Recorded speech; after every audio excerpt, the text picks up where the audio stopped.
Jeremy Scahill, I wanted to ask about Donald Trump. He originally said on MSNBC when asked about who his foreign policy advisors were, "I'm speaking with myself, number one," he said, "because I have a very good brain."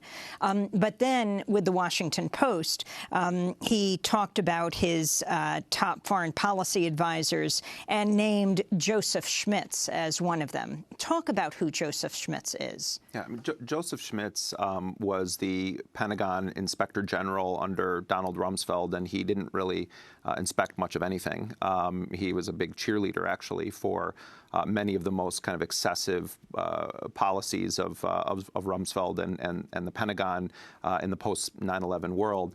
And when Schmitz left the DoD, he became an executive at Blackwater. And Joseph Schmitz is a radical Christian supremacist. He's a member of the Sovereign Order of the Knights of Malta, and really is sort of has a neo-Crusader worldview. And I'm choosing those words carefully. I mean, that he is definitely a radical Christian supremacist, and he was an enthusiastic fan of Eric Prince and Blackwater, and he goes and he joins that company.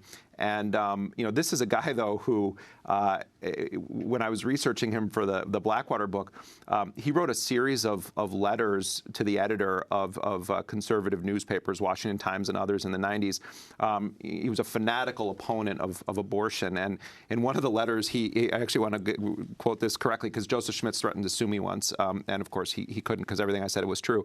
But he said, "As a former fetus, the plight of aborted innocent human life is as real to me as rape is to most women." This is Donald Trump's, top foreign policy advisor right now.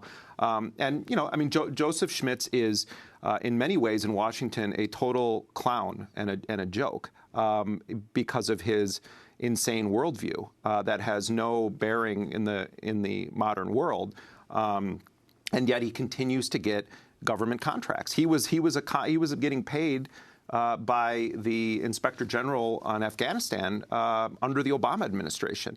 And, so he's part of, I wouldn't even put him in the category of neoconservatives. I mean, it's really more the neo-Crusader crowd that Joseph Schmitz is a part of.